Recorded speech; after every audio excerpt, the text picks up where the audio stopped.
ତମକୁ ବିଆ ଚାଟିଲେ ଭଲ ଲାଗେ? ବହୁତ ବଢିଆ ଲାଗେ। କେମିତି ଚାଟିକି କହୁନ? ପୁରା ଏମିତି ଜଙ୍ଘ ଦିଟାକୁ ଫାଡ଼ିଦବ। ମୋ ପ୍ୟାଣ୍ଟ ଖୋଲିଦବ, ଖୋଲି ଦେଇକି ମୋ ବିୟରେ ଟିକେ ହାତ ମାରିକି ତାପରେ ଜିଭ ଲଗେଇକି ଚାଟିବ। ଓହୋ ଭିତର ଯାଏଁ ଜିଭ ପସେଇଦବ ହାଁ। ହୁଁ ତାପରେ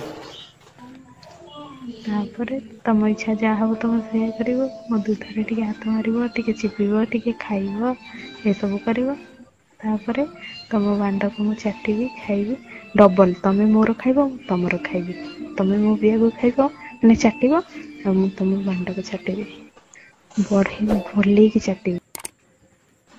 ହେଲାକି। ହୁଁ ଜୀବନରେ ଏମିତିକା ସୁଖ କୋଉଠି ତମକୁ ମିଳିନଥିବ। ମୁଁ ଯୋଉ ଭଳିଆ ସୁଖ ଦେବି। କିନ୍ତୁ ମତେ ସନ୍ତୁଷ୍ଟ କରିବାକୁ ପଡିବ। ତମ ଭାଇଙ୍କର ତ ଛୋଟିଆ ବାଣ୍ଡଟେ। ତମର ବଡ କି ଛୋଟ? ମୋର ତ ପୁରା ଦି ଚାଖେଣ୍ଡେ ମାନେ ଚାଖେଣ୍ଡେ ଉପରେ। ବାପ ମୋ ବିଆ ଫୁଟେଇଲା ଭଳିଆ ଆଉ ନାଇଁ କି? ହଁ ଏତେ ବଡ। ହଁ ହଁ ସତ କୁହ ଯଦି ପିଆଙ୍କୁ ଦବ ତାହେଲେ ଯିବି ମୁଁ।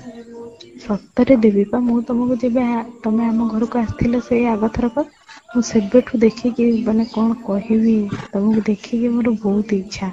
ମାନେ ତମ ବାଣ୍ଡ ଆଉ ମୋ ଗାଣ୍ଡି ପଛ ପଟୁ କରିଲେ ଛିଡା ହେଇକି ପୁରା ମାପ